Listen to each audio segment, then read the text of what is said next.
Well, I'm a constant there, eh? Yeah, like I don't anymore. Like I can't be bothered doing hair anymore. And like my hair's not gone yet, but it's on its way. So I might as well. I thought get into the permanent hat now. So when I'm a full baldo, I will do. Yeah, I'm not gonna cling on. Like fuck that. Like don't want to look like Freddie Quinn's patchy fucking head. And you know what? It can get fucking sassed. 91 seconds. Well, no, right. If we want to talk about quick into an episode, let me set a little fucking scene for you two, right? Last night, about midnight, right, I'd had a long, hard day, and I thought, you know what? I'm on Have a Word tomorrow. Long, hard day in a lockdown as a comedian. Yeah, down the fucking retweet mines. I'm in a cold face in social I'm really media. fucking grafting. Grandad, fuck off. I'm at work here making some fucking content. And while you're there, retweet me latest video.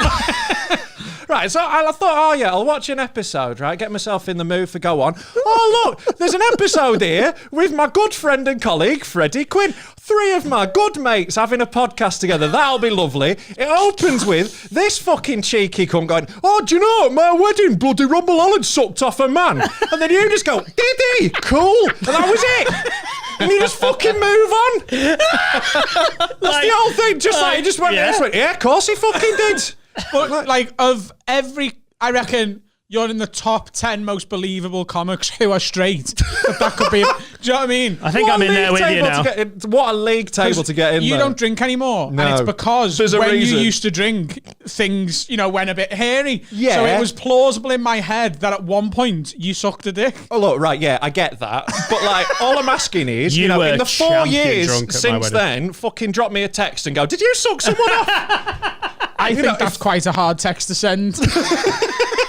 I think it's easier to speculate on a podcast and hope it gets back to you. You were amazingly quality. You were the drunk I wanted to be at my wedding. Yeah. You were like, it was like, I was watching you going, oh my God, that's how drunk I wanted to be. Like I had to be like, oh, thanks for coming down. Like all that shit. Yeah, it was a problem at your wedding. Like stuff got way out of hand. Like the full story of it was like, it was over like 5 days, my experience at your wedding. Like it started for me like the day before it. So we're on Saturday, because your wedding was a Sunday, wasn't it? Yeah. So on the Saturday, I had gone to pick up my shit from my ex's house. Sorry, you did a Sunday wedding?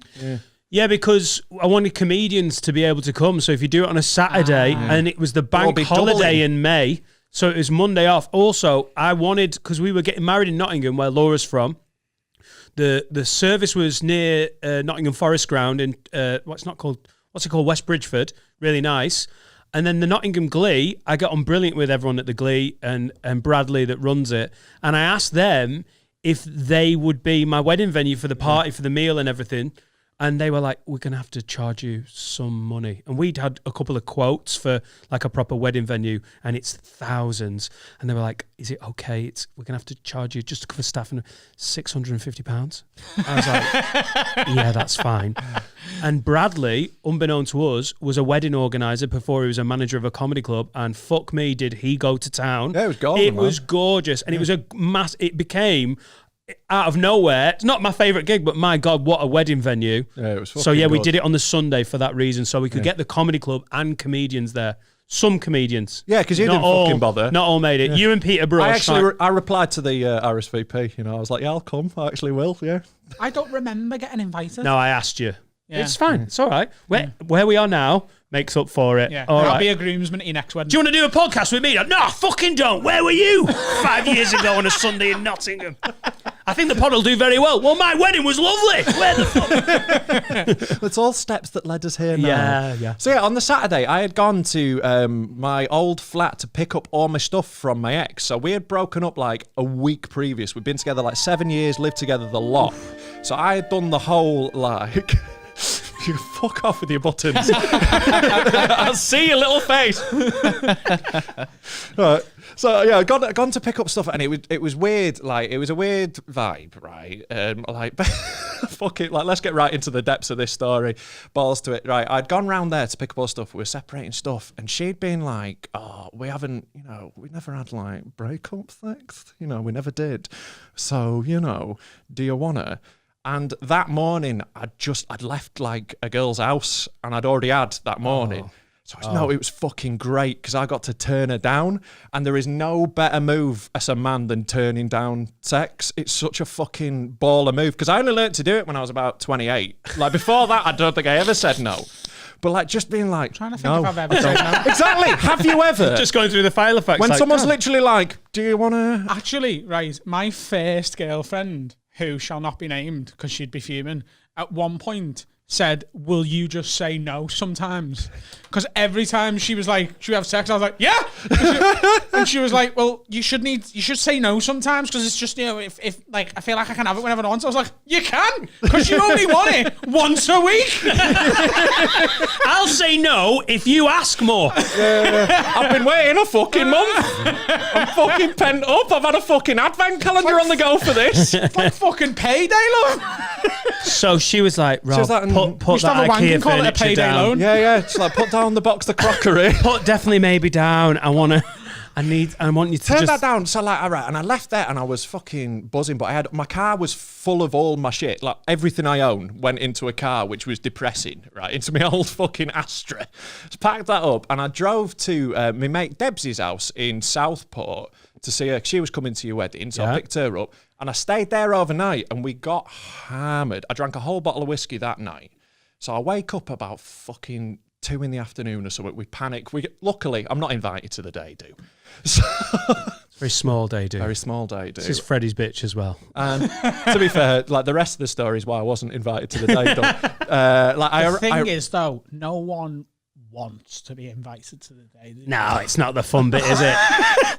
Oh, God, can I watch you your and niece? your wife do a play before you get pissed? Do I have to make idle small talk with grandparents and in-laws and then definitely have to buy a present? If you turn up at the night, you're like, I brought fuck all and my dancing shoes. I think I bought you a Jaeger bomb. I think that was my present. Good lad. But yeah, I turned up late and like, so to the night do even. So I was like on that catch up, and like that's the most dangerous when you're drinking in it. When you're like trying to catch up, that's when it always got out of hand. Because you can't catch up, you just go past, don't you? Yeah, because like Lemmy said, Lemmy from Motorhead, like God rest him. Gone exactly at the right time.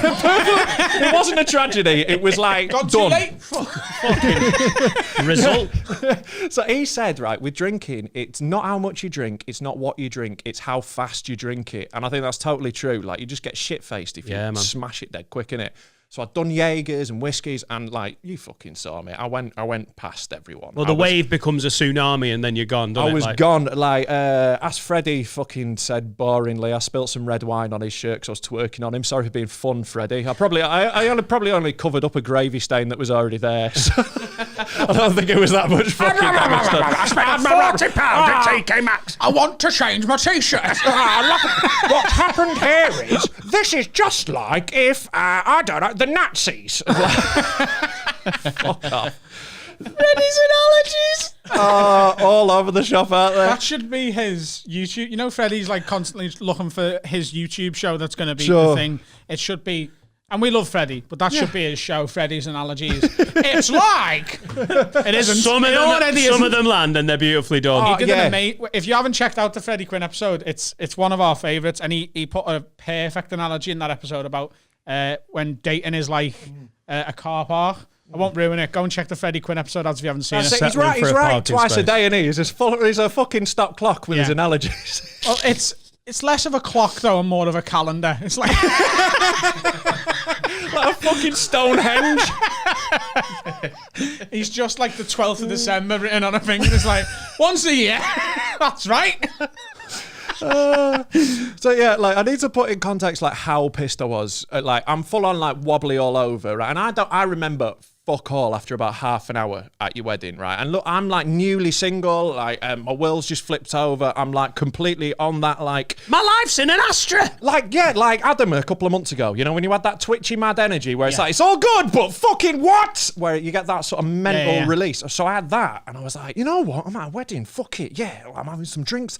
You know what? Go and mingle. And right, I don't remember this, but apparently I was with my mate at one point, And then I went, you know what, I might go talk to her over there. And I went onto the dance floor, and then I came back and I said, I can't go over there again. So no idea who that was. Apologies to anyone from Dan's friends or family. Laura's mum.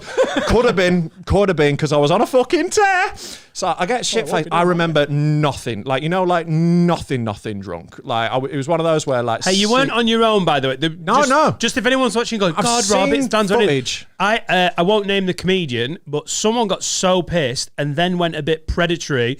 Someone that we know in comedy that cannot be named at one point was just doing this on the dance, like, oh. And I was like, it's your wedding. I was like, what's up, mate? And he's like, oh, just want to come on her tits. I know who you mean. I know who you mean, and I don't know who you mean, but I know who you mean. Literally, like, I know both the comedian and the tits. It was the closest I've ever got to being like, this is my special day, and there's things I don't want to deal with. Like, shepherding a new comedian away from an old comedian. Nice? Yeah. I reckon I'm going to be dead chill on my wedding day, Are you fuck? Oh, yeah. You know what I mean? Because you just pay someone else to worry about it. And, like... In your white suit. Is for you to walk around, like Liverpool pay in for the 1995. 95, 96, yeah. Versace. White Liverpool suit. Rolling around like Steve McManaman in a suit too big for him. It's what, yeah. Robbie Fowler, I'm more like his height and same eye for goal.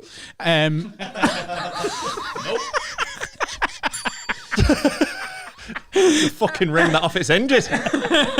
Which eye? What? Which eye? This one that's always looking for goal. This one's always straight, and this one's Mocking a always looking for goal. disability. Yeah. That's not I was a fucking open goal. I didn't come here for this sort of thing. Awful. Disgusting. Yeah, I reckon I'll be Anyway. really chill on my wedding night because, like, the tradition is like for you and your missus to go around and make sure everyone's all right. But it's my day. I'll be over here. Come and say hello if you want to. If you don't want to, just have a pint. This is how I see you. Like a king, a new king, with people coming round doing tributes. Sire. Like the fucking Godfather. This fucking Scouse Godfather. Yeah, come over. King Give me of a West card. Derby. There better be fucking money in it, and I don't mean coins. And You don't even open them, you just weigh them. yeah, yeah. That's what I want. You can come to us. I'll go and see me real mates. Because obviously, I'm going to invite a lot of people to my wedding. I have my wedding in my head. We're going to need the Echo Arena. Right? It's going to be fucking... Only way you'll fucking feel it, lad!